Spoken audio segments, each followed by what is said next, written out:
नमस्कार, प्रेरणा शिरोडकर चॅनलमध्ये मी प्रेरणा तुमचे सर्वांचं अगदी मनापासून स्वागत करत आहे। आज मी खेकड्यांचं मालवणी पद्धतीने कालवण करून दाखवणार आहे तुम्हाला। त्याच्यासाठी मी 5-6 इथे खेकडे अगदी साफ करून घेतले आहेत। आता गॅसवर एक मोठं पातेलं ठेवलंय, त्याच्यामध्ये मी 3 ते 4 चमचे तेल घालून घेते। ही रेसिपी अगदी सोपी आहे। तेल आता आपलं छान गरम झालंय, तर आता मी त्याच्यामध्ये 2 मोठे कांदे बारीक कापून घेतलेत, ते घालून घेते। आता आपण कांदा व्यवस्थित परतून घेऊया। आपल्याला लाईट गोल्डन कलरमध्ये भाजून घ्यायचा आहे चांगला। त्याच्यासाठी मी इथे झाकण ठेवून घेते एक 2-3 मिनिटासाठी। 2-3 मिनिटांनी झाकण काढून बघितलं, आपला कांदा मस्त गोल्डन कलरमध्ये आला आहे। आता आपण ह्याच्यामध्ये 1 चमचा छोटा चमचा आलं लसूण पेस्ट घालून घेतली। ही पेस्ट पण आपल्याला इथे छान अगदी भाजून घ्यायची आहे। आपली पेस्ट मस्त भाजून झाली आहे तेलावर। तर आता मी इथे एक मोठा टोमॅटो चांगला पिकलेला अगदी बारीक कापून घेतलाय कांद्याप्रमाणेच, तो पण आपल्याला मस्त भाजून घ्यायचा आहे तेलावर। आता मी इथे मसाला घालून घेते। तर इथे मी मालवणी मसाला 2 चमचे घालून घेतले। घरगुती मसाला कुठचाही तुम्ही वापरू शकता। आणि 1 चमचा इथे हळद घातली मी, आणि अर्धा ते 1 चमचा आपल्याला गरम मसाला लागेल। ह्याच्यामध्ये भरमसाठ मसाल्यांचा वापर नाही करायचा। मोजक्या मसाल्यांमध्ये हे कालवण अतिशय भारी लागते।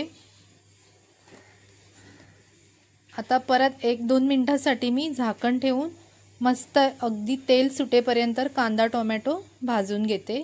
तर आता आपल्या मसाल्याला चांगलं तेल सुटलंय बघा। मी इथे तेलाचा पण जास्त वापर नाही केलाय। आता आपण हे साफ केलेले खेकडे याच्यामध्ये घालून घेऊयात। खेकडे घेताना व्यवस्थित बघून घ्यायचेत। काळ्या पाठीचे खेकडे घ्यायचेत, ते चांगले असतात। तर आता मला 1-2 जे खेकडे भेटले ते चांगले भरलेले आहेत। दुसरे आहेत ते थोडेसे हलके निघालेत, पण ठीक आहेत। तर आता मी इथे कोकम घालून घेते। इथे तुम्ही चिंचेचा कोळ पण करून घालू शकता। कोकम घालून आता व्यवस्थित ढवळून घेते मी। या कांदा टोमॅटोच्या मसाल्यावर आपल्याला थोडा वेळ हे व्यवस्थित ढवळून घ्यायचे आहेत।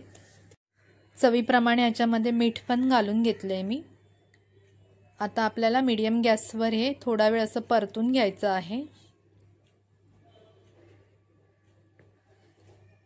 आता मी परत 1-2 मिनिटांसाठी झाकण ठेवून थोडंसं यांना वाफवून घेते, जेणेकरून जे मीठ मसाले खेकड्यांच्या आतपर्यंत मुरतील, त्याचा फ्लेवर जाईल खेकड्यांमध्ये।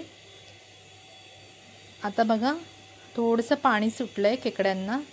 आता आपल्याला वरून थोडंसं पाणी घालून घ्यायचं आहे। तर मी इथे पाणी कोमट करून घेतलंय, एकदम थंड पाणी ओतायचं नाही, त्याच्यामुळे आपल्या मसाल्याचा फ्लेवर पण निघून जातो आणि कलर पण कमी येतो। म्हणून कधी पण पाणी वापरताना थोडंसं कोमट किंवा गरम पाणी वापरायचं कुठच्याही ग्रेव्हीमध्ये। तर थोडंसं मी पाणी घालून घेतलं 1 ग्लासभर। आता परत मी ह्याला एक 7 ते 8 मिनटं मस्त शिजवून घेते। तर बघा 7 ते 8 मिनिटांनी आपले खेकडे व्यवस्थित शिजले गेलेत। कलर बघा किती मस्त आलाय। तर आता मी इथे जे आमचं मालवणी खोबरं असतं ना, कांद्या खोबऱ्याचं वाटण, ते मी घालून घेतले एक 3-4 चमचे।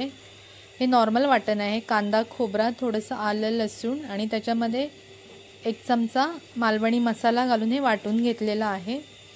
तिखटाचं प्रमाण तुम्ही तुमच्या सोयीनुसार वाढवा नाहीतर कमी करा। आता ते मी इथे वरून घालून घेतलंय। आमच्या मालवणी पद्धतीमध्ये असं वरून घालतात, काही ठिकाणी असं तेलावर पण फ्राय करतात। मी हे कांद्या खोबऱ्याचं वाटण वरून घालून घेतलंय। तर आता थोडीशी उकळी आली. आता मी इथे थोडीशी कोथिंबीर घालून घेतले. तर आपलं कालवण रेडी आहे खायला. तुम्ही जर माझ्या चॅनलवर नवीन असाल तर नक्की लाईक शेअर सबस्क्राईब करा. व्हिडिओ पाहिल्याबद्दल धन्यवाद.